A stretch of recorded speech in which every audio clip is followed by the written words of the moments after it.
Hi, welcome to Top Grumps, the show where we take your favourite characters and rank them and talk a lot of nonsense on the way. I'm one of your hosts, Lee, and here we also, on this side, we also have Chris. Hi, Chris. All right, all right. And we've also got a very special guest today. We have the captain of the USS Adequate himself, Captain Goodwill. Hello. You said we were going to TGI's. This is not TGI's. That's actually a green screen in the background, and you're in the basement, but we'll just deal with that later. But it looks like my room. Hello, everybody. It's amazing to have you here. Thank you so much for coming on. Thank you so much for having me. It's nice to be had by Lee, finally. I don't actually think we've been on a podcast together before, have we? Oh, Not a recorded one. Together. I don't know if Paul's kept us apart purposely. We've been on Twitch together, and that was a magical evening if I've ever had one. I still dream about it to this. When the nights are cold, I still dream about that to keep me warm. Chris, it's nice to see you, but you could be quiet. So me and Lee, I'm only joking. It's all right. I'll just be the cook this episode. But we have got you on for a special reason. Chris in the cook chair. That's the special reason. The cook tin's chair. I like that. Oh my god. Oh, amazing. So the Schmabble wheel, which we did steal from Trekkin. Yes, you'll be hearing from my lawyers. Finally landed on a Trek character. So, Chris, who are we talking about today? Well, this week we talked about Captain Jean-Luc Picard. Ah, mon capitaine! And who better to talk about the captain than the captain himself? So, oui. Right. Is there anything that you're wanting to say about Captain Picard before we jump straight onto the card, or? In the age-old debate between us Trekkies, Kirk versus Picard, it will always be Jean-Luc Picard that will come out as the top grump, because he is the greatest Starfleet captain who has ever lived or is still living, depending on your viewpoint on Star Trek Picard. He really is. Kirk didn't get a show named after him. Picard did. Oh, well, this time. There's always time, yeah. Right, so we'll just jump straight into the card then. So, first up, we always start with strength. And because you're the guest, we'll let you go first. So, we rank out of 11, mainly to mess with Jake because he likes his rankings to be specific numbers. But, so out of 11, what would you rank Captain Picard on strength? Picard is a solid 9. He is a tough old bird. Famously, oh no, I've just snapped my Paramount pen. Look, Paramount. No. Look, Paramount. Your merch, it's broken. You'll have to go back to America. Oh, not again. Actually, no, it hasn't snapped. It's just. Oh, that's very odd. I always hear you saying really good things about Paramount's merch. All the time. Picard is a very strong person physically. Famously at Starfleet Academy, he was into wrestling. He did the Starfleet Academy marathon, and famously went up against a Nausicaan. Some say he lost. I say he lost because he got stabbed through the heart. But he is a very strong person, not afraid to back down from a fight physically and mentally. But I would rank him as a solid 9 for strength. 9. That's a good score for him. Chris, what about yourself? Oh, well, see, I've went for a solid 6. I know. Mainly because he is an old man. Oh, this. I forgot to say this. Like, I think should we go to like Prime Picard? So, as in like TNG series, not the Picard series where he's like 70, 80-year-old. Oh, no, come Come on. Because that's a very unfair. In Star Trek Picard, he is 91 in season 1. Now, come on. How many 91-year-olds do you know that could beat the shit out of someone? How am I? See, I want to put him up for the newest season of Picard just because he doesn't have to use a walker. Texas Ranger. But yeah, prime next generation Picard. So he would have been in TNG Star Trek universe. He's in his 60s when he takes over the Enterprise D. Is he? I know the actor. He was only like 47 or something when he was doing that, wasn't he? He was. Yeah, he was creeping towards 50 when he took the role of Jean-Luc Picard. Famously, as well, they wanted him to have hair. So they did a wig test for Patrick Stewart, and it didn't work. They tried to Shatner him, and it didn't work. And luckily, the bald head did pay off because I think it gives him more of a more stoic appearance. He's confident in his hair loss. That too makes him strong. It does. I've seen pictures. Strong. I've seen pictures of him with hair, and it just doesn't sit right. Yeah. Embrace it. Yeah, I think I've seen images where people have photoshopped long hair and a beard on him, and I'm like, yeah, I would.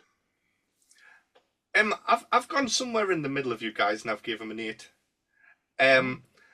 So it's still a good score, but there's like people on the ship like Worf and Riker.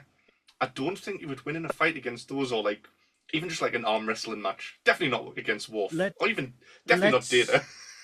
Let's not forget, Worf famously lost a fight to an empty barrel. He broke his back on an empty barrel, so I think Picard could pretty much take him, to be fair. Well, and I did mention in my notes something which you have already said, which was his fight when he was younger, where he even had the audacity to get stabbed. What, doesn't he have a robotic heart or something like that as well? Yeah, he has an artificial heart. He has a pacemaker. Yeah. Well, not a pacemaker, but an artificial heart, which is the reason. That is a fantastic episode. But yeah, it's his own hubris caused that fight to happen, because he was a cocky owl sod back in the day. Was our Jean-Luc, because Patrick Stewart's a Yorkshireman, so he was a cocky owl sod. Our Jean-Luc gone down with the Narsicans. Yeah, that's why I mocked him down as well. He's fake hot. But yeah, he did start that fight, which is why I'm saying he had the audacity to get stabbed. Not like, he got stabbed. But poor guy. So what? 9, 8, and a 6. So I always struggle a bit whenever I have to divide by 3. But I'll just make shit up. What, like 7.75 or something like that? Yeah. Next up, stamina. So Chris, we'll let you go first. Right. What would you like on stamina? I've rated him quite high at an 8 because he just seems to go on and on and on and on. Not in a bad way. I mean, just meaning before this episode, I asked Goodwill what episodes we should watch to get like a good idea of Picard. And is it the Inner Light? Doesn't he live till like 1 million with these 7 kids? And he lives an entire lifetime. Yeah, and he managed to come back from that after living a lifetime and still carry on. He's essentially lost that family, that life, and he's just like, I'll just slot back in. It's alright. It never acknowledges it. Yeah. It never acknowledges that he's had family and kids and stuff, and then he just wakes up and he's like, oh well. Didn't like him anyway. Try a bit at the end, but like he had 70 years off, and then he went straight back to work without any bedding in period whatsoever. That is true stamina. That I need like 4 weeks phased return when I have a fortnight off, and this dude's just like, oh well, I've been gone 70 years. Oh well, I'm gonna do this now, and he's brilliant. Where's my wife? What did you mark him down? Sorry, 8, which I thought was quite high. I've marked him an 8 as well. Which way am I going? Is it this way? Oh. We're on Zoom for the first time, so I don't know which way we're going for touching the tips. Should I just do both? Paul hates that. Paul doesn't like the eye contact of tip to tip.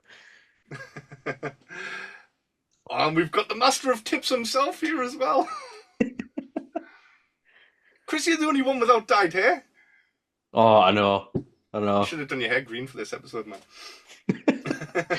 Who said this was dyed? That's all natural. Natural blonde. Strawberry blonde. A naturally frosted baby. But, yeah, I've given him an 8 as well. Mainly because even though Patrick Stewart's in his 40s, but what did you say? Picard's meant to be in his 60s. So famously, what they did with Patrick Stewart and the role of Picard, they added 10 years onto Jean-Luc Picard's character as opposed to what Patrick Stewart was. So Patrick Stewart was in his early 50s, I think very late 40s, early 50s, when he took over in The Next Generation, and Picard was 60. I think he was 60 because he was born, I believe, Jean-Luc was born in 2303. So it would have been 60 when we see him in The Next Generation. Jesus, that's even more. I'm going to put I'm going to put it up to a 10 for stamina. Then if he's a 60-year-old man, and he's mud wrestling his brother, and yeah, hey, no retirement in Starfleet. The Inner Light, which you mentioned before, he goes back to train to go on that mission, and he's comparing it to his academy days, saying I haven't done work that hard since then. And he's just got a little bit of a sweat on. Have you noticed that he mud wrestles his brother, gets mortal, kisses his brother in the morning, flirts with his wife, and then goes home, goes back to work? So French. Yeah. It is so French. I'm surprised he didn't strike halfway through the episode. It was absolutely fantastic. But yeah, even old man Picard would give me a run for me money in any of these things. So I have to give him a better score. So what, 10? Yeah.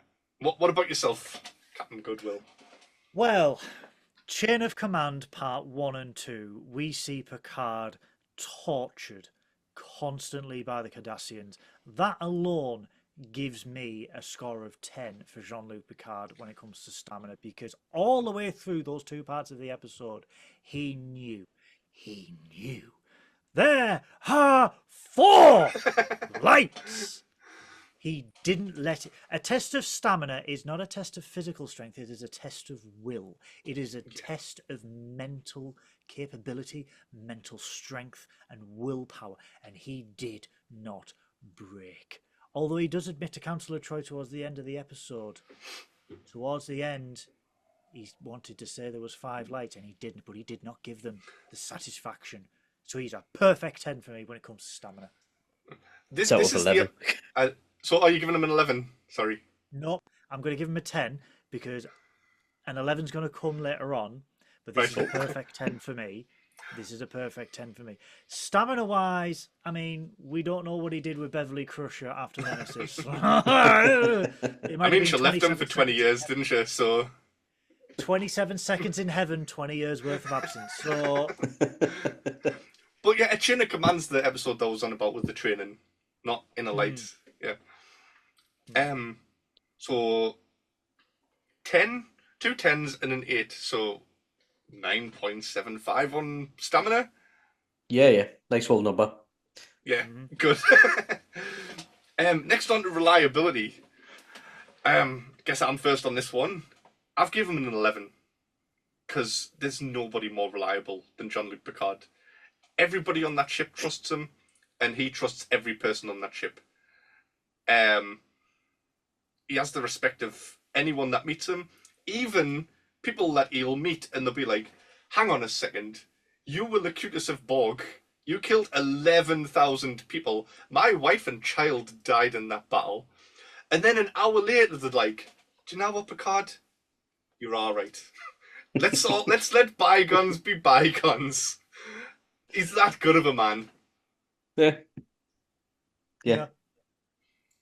What about yourself, Goodwill? What would you mark him? He's had a storied past, and every time he's worked hard to re-earn the respect of his colleagues, of his peers, of his friends. One of the youngest Starfleet captains. He took command of the Stargazer, right there, the original Stargazer, after the captain was killed in battle. He then commanded the ship for 30 years. So his first command, he commanded for 30 years. Lost the ship, famously, in the Next Generation. Well, he lost the ship. I think it was 10 years, not 10 years, 5, 6 years prior to the Next Generation starting. And then we see in the battle, when the Ferengi recover the Stargazer, he's still got some trauma about that. He lost a starship, and then Starfleet respected him that much and knew of his capabilities. They gave him command of the Federation flagship.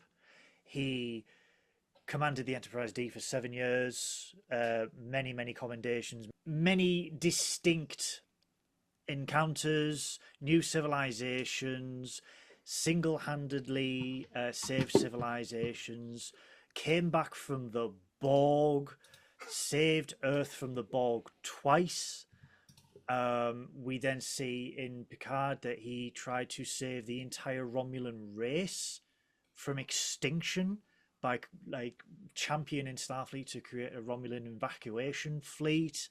And then he is the person you want in your corner when the chips are down.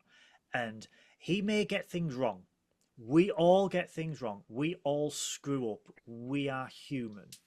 But the one thing that Picard does, he may screw up, but he will always win your loyalty back, your confidence back, and your trust back. And nothing has demonstrated that more than Emissary Part 1 and 2 in Deep Space Nine, where we see Captain Sisko, who is quite understandably pissed off at Jean-Luc Picard because of Wolf 359. He lost Jennifer and he nearly lost his son.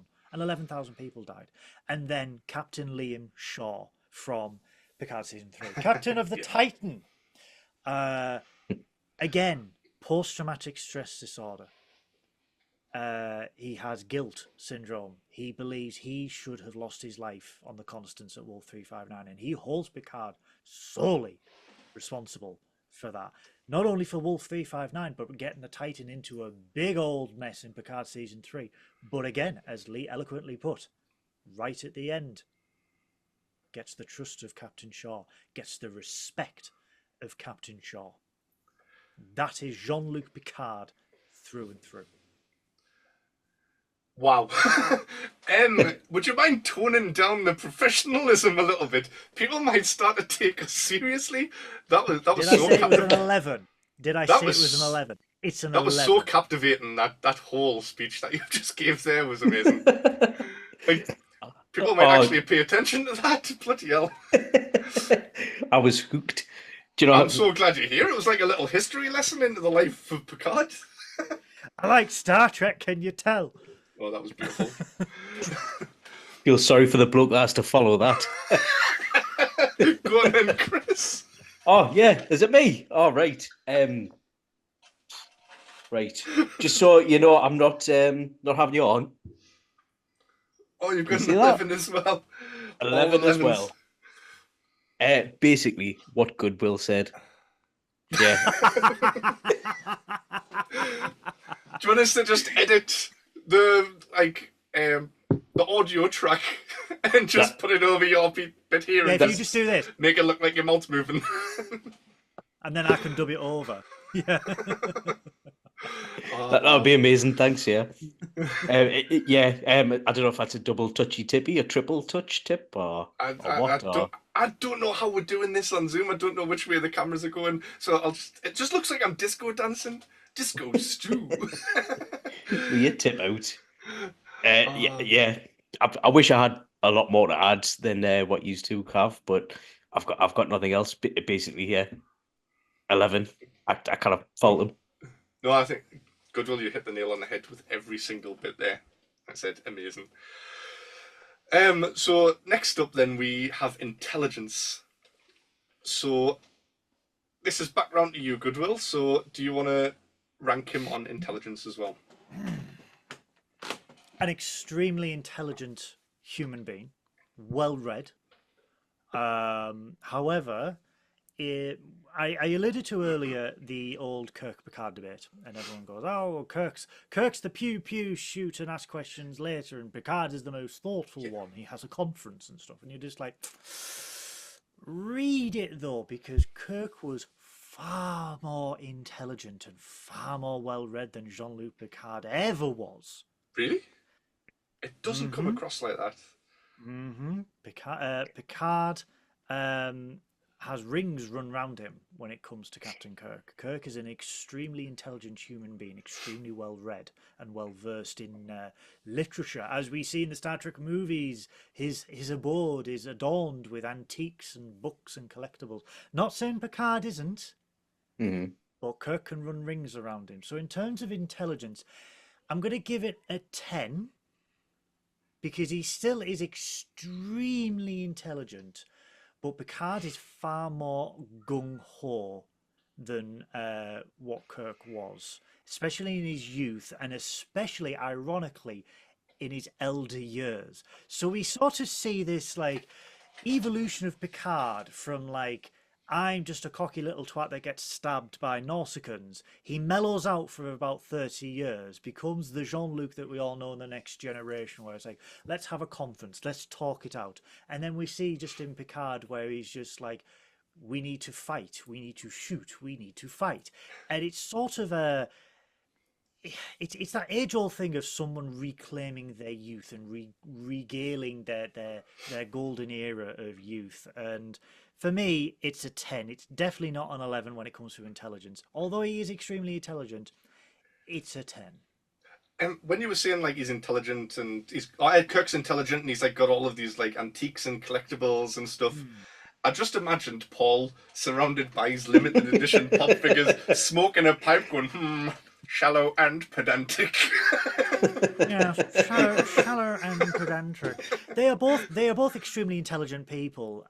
It's just Kirk gets the rap because obviously the original series was more action orientated. But when you see Kirk as a character, as a fully fleshed out character, and you read the beta canon biography and everything like that, he's an extremely intelligent person. And we see that in Star Trek Online, where he can.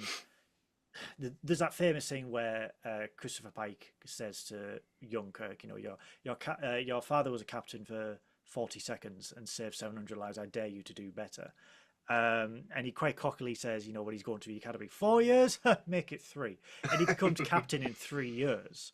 And he's extremely intelligent, but he's very outside of the box thinking. Where Picard, again, is extremely intelligent, but he doesn't have a Kirk just runs rings around him. Picard gets away with it because Picard, obviously Patrick Stewart, is British and he portrays the British. You know, that's probably why everyone feels Picard's more intelligent. Yeah, he's more well spoken. He's more eloquent than Captain Kirk. But shiny ahead. He's shiny ahead, but he does fall foul, especially in his younger years and especially in his later years. Next generation, you can't fault him, but younger years and elder years, he does make a lot of mistakes that he really should have thought through. Yeah, true. What about yourself, Chris? What are you going to mark him for intelligence? Right, straight 9. I've voted high. He isn't thick. Sorry, I'm not as eloquent speaking as Goodwill. But I don't think he would be as good of a captain if he didn't have the crew behind him.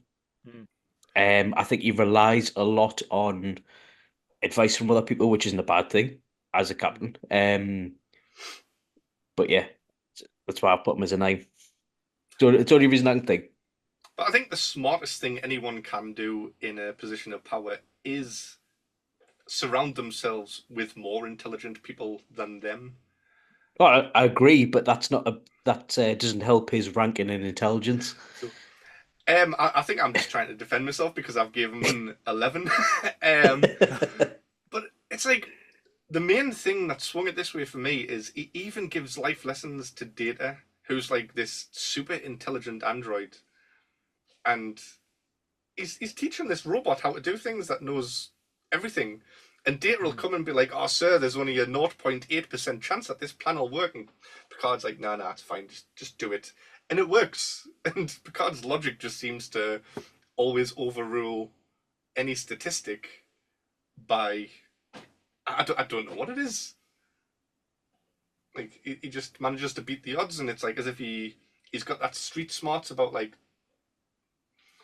I think that's what it is. I think he's probably got more street smarts than Kirk, if Kirk's more book smart, I suppose. Yeah, Kirk is more academic, and Picard is more applied when it comes to his smarts, street smarts, if you his will. gut, Yeah, like, just tells him yeah. what the right thing He is always to do. he always goes with his gut. Yeah. So next up, we do have a good one of intimidation. This is going to be an interesting one. Do you want to go first, Lee? It's your turn. I mean, right. My reasoning for this, I've marked him an 11 for intimidation. I've marked him really well for this, apart from strength, I think. I've stole this from a meme that I've seen before. Like, it's popped up a load of times. But imagine hailing the Enterprise and seeing the captain sitting there with his therapist trying to keep him chill. And being like, "Oh shit, like, this guy's absolutely mental." That's like such a power move already. And then also his reputation on its own, like, people just hear the name Picard and be like, "Oh shit, like, Picard's coming, but have to deal with him." And then the one that really puts the cherry on the cake is Shaw. Captain Shaw being like, the Borg named him because he was that deadly. Is the only Borg that ever got a name because he was that deadly? The only drone to receive a name, because he was he was that deadly. It's he's the one thing I love about Shaw, and you just alluded to it there. Shaw nails it on the head in the first episode of season 3 of Picard. He's sat in the Titan, he's having his blue steak, and he's enjoying the sauce with it, and he goes, "Admirals, Captain, Admiral, sorry I started. It's just your reputations preceded you so much. I just thought I'd begin dinner early." That's such a dick move. Like, I would have walked back out. An extremely dick move, but he's kind of right when you think, yeah. So what about yourself? What are you scoring him for intimidation? Goodwill. Solid, confident, passionate 11. Right. All the way through the Next Generation, all the way through Picard, all the way through the movies, we have seen displays that we have seen displays from Picard to know he is not a person to be messed with, and he has no qualms about calling our bluff. And what we see, especially in the Next Generation, with the Romulans, with the Cardassians, with the Ferengi and everything like that, he will not think twice about utilizing everything at his command, especially with the big D. He will destroy you if it is necessary. The power he has is it's that emotional, mental power that he has over people, that he can de-escalate a situation using words, because his words are so frightening to people that they genuinely believe he will do it. But then we get verbal threats, shall we say, but then we get Picard physically intimidating, where we see him in Nemesis, where he's outgunned, he's outmatched by Shinzon and the scimitar. So Picard does another Picard maneuver. When all else fails, ram your bloody ship so far down their throat that they can't do anything. This is how intimidating he is. Like, he will use everything at his disposal. When I mean everything, I mean everything.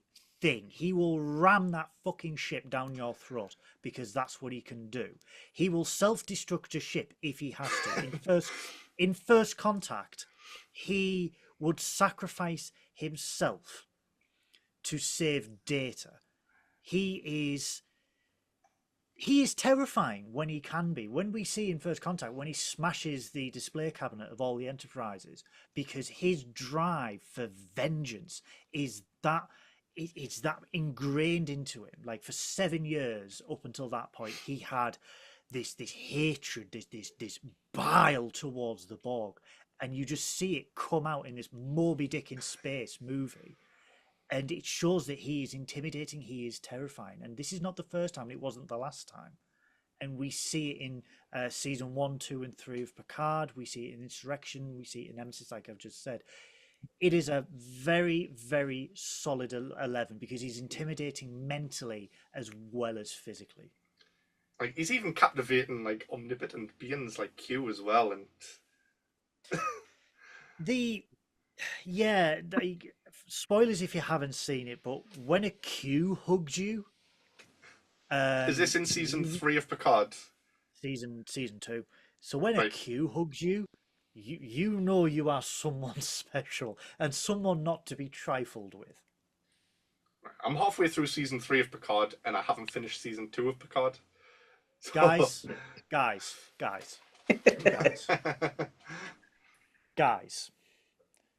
You see these people here? Focus. Right, yeah. Focus! Focus. Damn it. Focus. Son of a bitch. Pervy pictures, that's it. You son of a bitch. Why wouldn't you focus? Right, anyway. Paramount Pictures, right? You see those guys, Paramount Pictures? They do not want to make Star Trek Legacy. Get on Paramount Plus and watch Star Trek Picard. Watch Star Trek Picard Season 3. It is chef's kiss. The best season of Star Trek we have ever had in the last 25 years. Watch it, enjoy it, and come back to me and tell it how it changed your life. I've watched 4 episodes today and it has been amazing. I'm good that I didn't finish it. So it will change your life. Absolutely change your life. I've had people come up to me and said, I have never seen a single episode of Star Trek, but I watched season 3 of Picard and it was amazing. Not an amazing bit of sci-fi, an amazing bit of television. Yeah. So Paramount, hurry up with Legacy. With them crashing the ships as well, he's so lucky that currency doesn't really exist in this world. Oh, his insurance premiums would be through the roof. Field day. His insurance premiums would be absolutely through the roof because he destroyed the Stargazer. The Enterprise D was destroyed. The Enterprise E was badly damaged, and whatever Worf did to it, we don't talk about that. The Titan, poor Titan, that had a shite kicked out of it. You know, he's an absolute, he's a lunatic. But that's what makes him so intimidating because he has no qualms. He is that psychotic Peugeot driver that will, not think twice about crashing into you to get out of the way because he's just a nutcase. He's unhinged. He's a Yorkshireman. He's off his tits. Chris, I think we've still got you to do for intimidation, haven't we? Honestly, he's have done it again. I'll show you the notes, but it's 11 again. He thinks outside the box, and I was going to say about his therapist in the seat next to him. Yeah. So bloody hell, I think we should talk before we start doing these episodes. He is like that. He is like that one Gadget in Weatherspoons, isn't he? Where he's just like, hey, don't you rile him up. His missus will have to pin him down, and his missus will like try to just like, "I'll Picard, pet, you calm down, pet. Don't worry, he's not talking about you. He ain't talking about. No, I didn't mean you're bald head. He's absolutely fine. No, he's got a metal heart, him, you know. Yeah. Metal heart. Plays the flute in the weekend. I'm like the Tin Man. And the last stat that we have to do is HP. So yeah, are we not doing weakness? We'll do HP and then we'll go on to the strengths and weaknesses. All right. So Chris, in fact, hang on, Chris, we'll let you start on the strengths and weaknesses and let you actually get some things out before we steal them. No bother. Sorry. Right, okay. Yeah, we'll do strengths and weaknesses first, and then we'll go into HP. Yeah. So, Yeah, if you no want to do problem. your strengths and weaknesses. Yep. So for strengths, I've got he's stronger if he's got his dead mate's son with him. For his weakness, I can't really think of anything, so I just put Krista Borg. Christopher, Oh. Lady in Red. Yeah, yeah. So sorry, I've only got two short. I've got loads for his special move though. I can give you Right. plenty of scratchings for that. But they're the only strengths and weaknesses I've got. So what about you? Strengths, I've put that he's strong against seduction, because there's been plenty of times where this man's had women literally thrown themselves at him. Oh, Yes, his brother's sometimes, wife. yeah, sometimes the mental, like Loxana Troy, like he's got a good reason to be keeping away from her. But then even like going down to where did he is it Risa where he went with the Jahamaran? And he's Are got the you little seeking statue in his... Jamaharon? Yes. And there's women coming up and be like, "Oh, would you be interested in this?" And he's like, "Excuse me, mate, I'm in the middle of a very good book." And that Absolute takes some nerdy up strength. North member. He's a nerdy up North member if I've ever seen one. Right, true Northerner. Right, just replace books with games, and he is an absolute non-member. He said, "Are you seeking Jamaharon?" No, I've got Spider-Man 2 or PS5. You fuck off, I'm busy. That is, yeah. And weaknesses, I've put that his weakness is his crew, because if somebody wants to get to Picard, they just have to target his crew, and he will step in front, and defend them without even thinking about it, even if it means it takes his own life. That and knives. Yeah.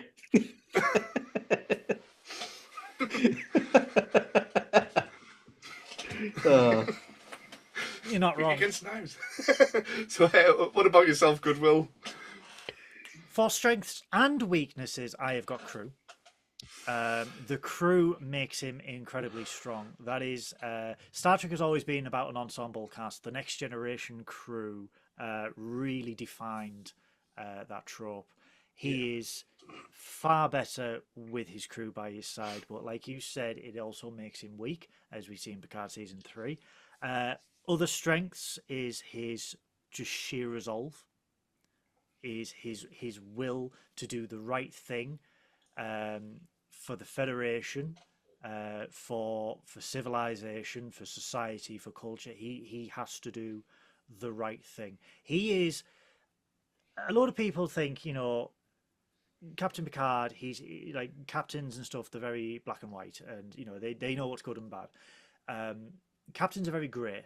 They have to be in the muddy waters, and have to make the hard decisions, and Picard does that, and he has the ability to make that decision for the benefit of the needs of the few outweigh the needs of the many, and Picard can make that decision for the many.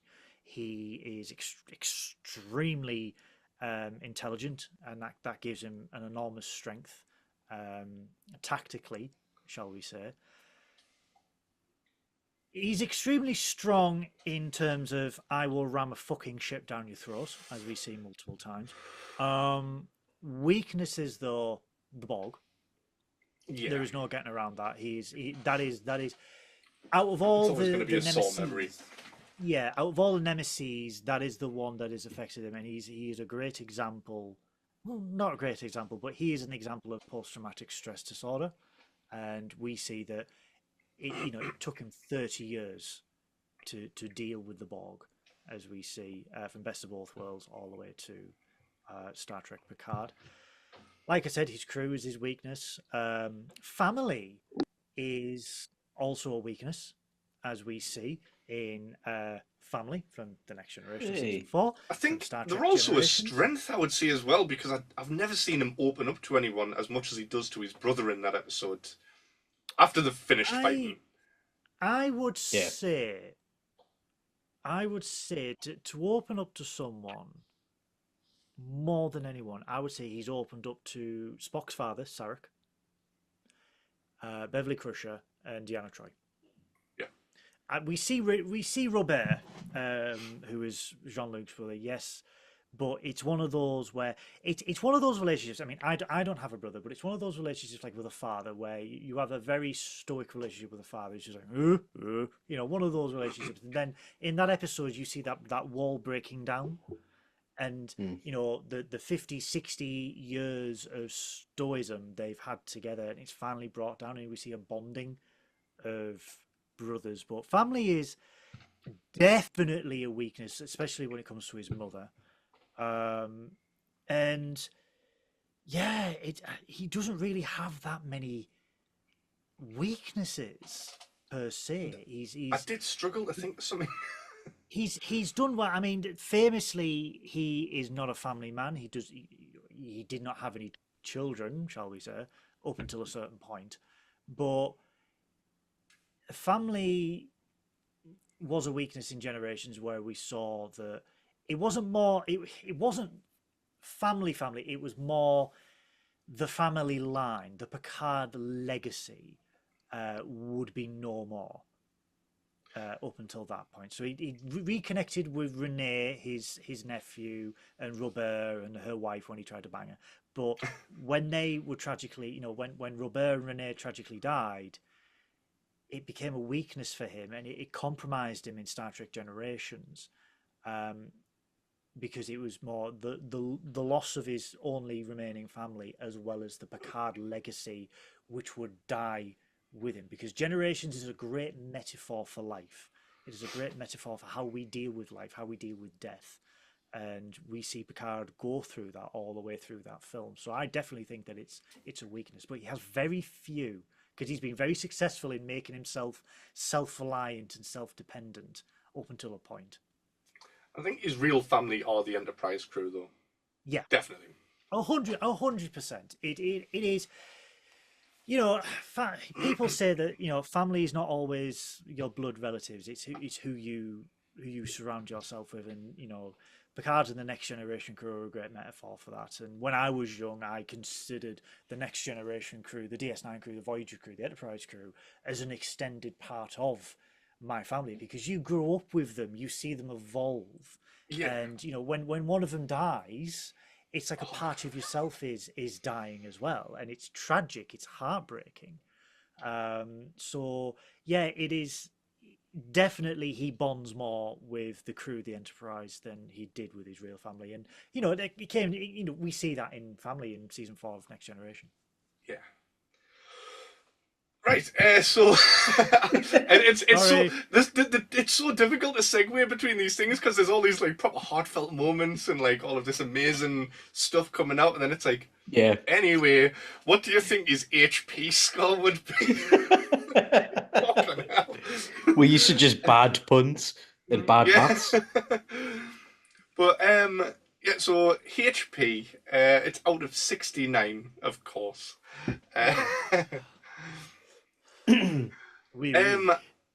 I've given him a 60 out of 69, because obviously he can be injured. He does get a lot of injuries and torment throughout the movies, the films, especially Borg-related things. But I'm still marking him very high, because he still lives through all of that, and he... what's the word? Like, all of his torture, he's not really... He's fazed by it, but he puts up with it. I can't think of what word I'm supposed to be coming up with here. But you get the point. Yeah. He's oh, fuck. He's hard. Aye. He's hard as out. Aye. Like, he's unbreakable. Not in the Samuel L. Jackson sitting in a wheelchair with glass bones sense. Yeah. But, like, he is like proper hard mentally and physically, where he can't be broken. So Goodwill, what would you mark him for his HP? 65 out of 69. He has been through death and life. He dies. He came back to life as a golem, shall we say. He is fully functioned and programmed in multiple techniques now. So he is now a android, per se, but he is a 95-year-old android. You know, it's they didn't reincarnate. You know, they could have. I know they would never have done it, but they could have went, oh, Picard's dead. Let's give him a new youthful Picard body and then draft in Tom Hardy. So glad they didn't do that. And then, you know, do that. Nothing against Tom Hardy. Tom Hardy's amazing. But Tom makes me Hardy. But he... it's going to be an awkward encounter in Tesco the next time I go. But it's... they you know, he got a second chance in life, but they did it in a way like you are in this positronic body, you are in an android body, but you can still age and you will still pass away. So he's not 69 out of 69. He is fallible. He is susceptible to injury and death. But overall, given his life experiences, his skills, his knowledge, his intimidation, just how strong he is as a person, definitely really up there. So I would say 65. Cool. What about yourself, Chris? What are you? Nice. Well, I've went for a 69. One, because it's a sex number, and two, he also has a robotic organ like me. Look at that. Right. So I've got to stick with him there. Plus, you know, everything that he's been through, blah, blah, blah. Eat hard and that. 69. So you're giving him full points because you can relate to him as, look, Robo brother. Chris, yeah, pretty much. Does that mean, Chris, you are fully functional and programmed in multiple techniques? Of course. By the NHS, so... National Hard Service. National Hard-On Service. Oh. Anyway. I think them scores even out quite nicely at 65, so... Yeah. Great your score, Goodwill. Last thing that we have then is the finishing move. Right. I've got quite a few for these, so I don't know if you want to say yours and then I can tell you mine and you can decide which one's the best or what. Well, when Becca was on, we let her make the decide and vote on which one was getting used. Unless me and Chris decide to overrule you and just go, no, Goodwill's is the best. Yeah. So, Goodwill, do you want to go first on this, or do you want me to... I had one, and it was just a bit of a cliche. It was just ramming ships down your throat. But then I thought, no, because this is Jean-Luc Picard. The ability to defeat an enemy without using violence. He can de-escalate a situation through rational, logical reasoning and thought to prevent an all-out war. And that, for me, is the ultimate finishing move, because we need more people like Jean-Luc Picard in the real world that can de-escalate a situation and come to a peaceful outcome without one bloody thing firing. That would be such a nice time to live in, but because the world's so horrible, I don't think me and Chris are going to have any nice answers like that. Chris is definitely aren't going to be good. Chris is going to be just insane. Oh, no. Mine, I'll let Chris is going last. I've just called mine the Picard maneuver, which is an already named thing, but not he's like ramming ships down people's throats. The actual, like, you know, he's tug on his Picard maneuver thing. That is a real maneuver, and I hate that uniform so much, and I have wore it for every episode of Trekkin Up North, I think this year so far, and I'm so glad I've got a new uniform. You don't move, and it just like that. It's yeah.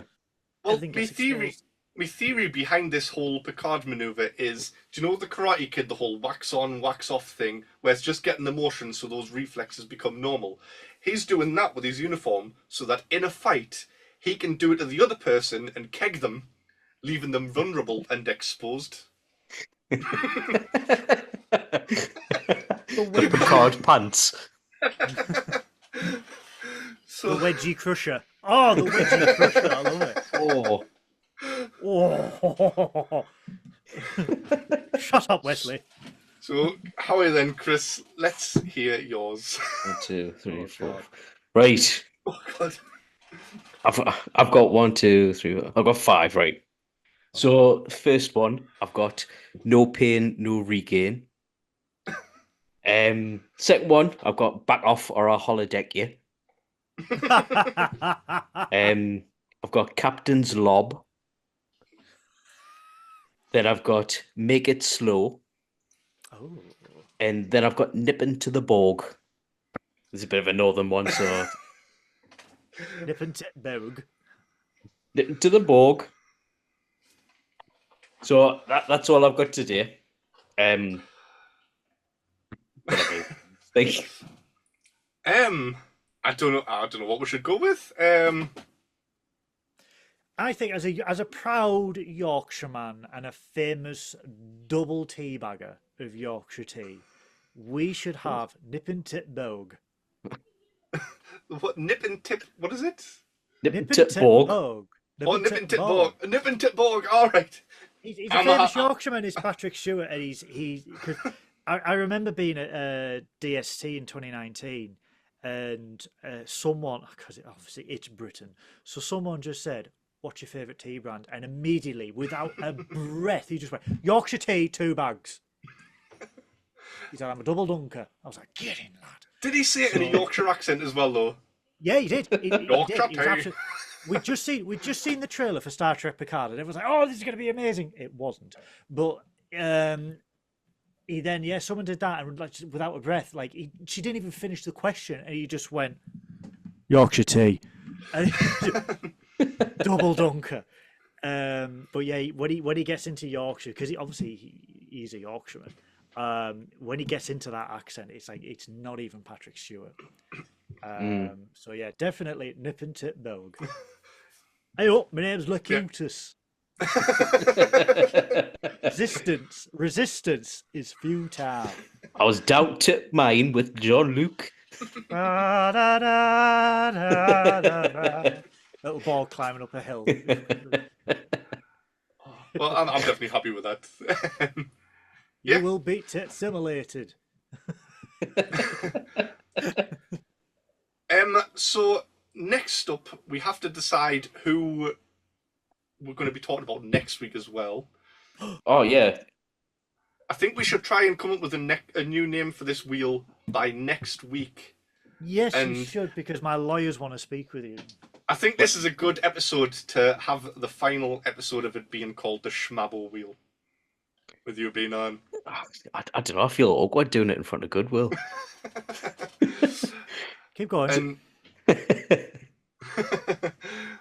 we have got a new wheel as well. Well, Chris has kindly bought a new wheel. Yes. I'll turn this little light off. Thinks it. Is that better? Ooh, Chris has dark. Oh, hey! We've got a big list of names, but we've each picked 6 people, and we've gone for villains with it coming into the Halloween season of October. Yeah. Not necessarily horror villains. Yeah, I mean, I do have Pork Chimp on there. Really?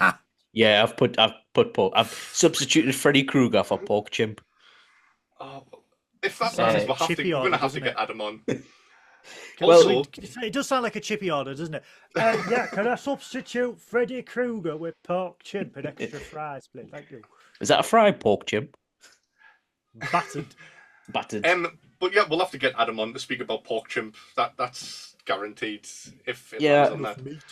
I mean, I've alternated up. We've got names like Biff Tannen, Skylar from Breaking Bad, Freezer, Homelander, Cartman, Joffrey Baratheon. Classic villains. In the actual full list, we have got some more Trek characters as well. But I was thinking, we've had you on today, Goodwill. We're going to have to have. Yeah. We're going to. No. We'll happily have you back if you can put up with us. To be fair, you've done most of the work today. We've just sat here and just been mesmerised. Yeah. But we're gonna have. I'm gonna have to put Kiko in the wheel, and if it lands on that, we're going to have to get Graham on because I really want to hear Graham rant about Kiko just a little bit more. Keiko O'Brien, Rosalind Chow, who is celebrating her birthday this week. Happy birthday, the most happy evil birthday. person in Star Happy Trek. birthday. So, would you like to spin your new wheel? Yeah, do you want to say something while I spin it? Or do you want to listen to the dulcet ASMR tones of... I like some ASMR. Yeah, and I think we'll have to do one He can roll final... his arms. We'll have to do one that's final all tonsils. schmabble when it lands on the... Right, I've put it next to me, Mike. So, you ready? Aye. Delicious noise cancelling. Oh, schmabble! Oh, that's Sky. That's a fix. Nah, it's fixed. Skylar from Breaking Bad. Do you want us to do it again? It landed on it. If it lands on it, we have to talk about it. We'll have to speak about Wally, so... Just let the man cook meth, man. Skylar. I'm the one who cooks. To be honest, I think I love talking about shit characters anyway. Yeah. The ones where we can really rip into them. Oh, I know we're trying to keep the toxicity out of Nerdy Up North, but some people just need to have some shit said about them, like Skylar. Yeah. I've heard loads of people say the second time they watched Breaking Bad, oh, the one Skylar side? No. Fuck that. She was a dick. The actress is apparently lovely in real life. Oh, nothing against the actress. Yeah. Hopefully she doesn't get too much shit. But she but could you imagine if job. Imagine if Walter White had that storage unit full of money and just stopped. Would have been a boring end to the season, wouldn't it? Yeah. Just invested in low yield stocks and stuff. Yeah. So, bought this car wash. Okay. Yeah. But I think that's everything done, isn't it? I don't think we've got anything. Yeah. So, Goodwill, where can we find you? I think there's a few places that we can find you now. I am everywhere, you magnificent bitches. Morrison's car park. Asda car park, Tesco car park, Lidl car park if I'm desperate. I'm so desperate. Is this week First Contact? Is that Friday? Yes, that is right.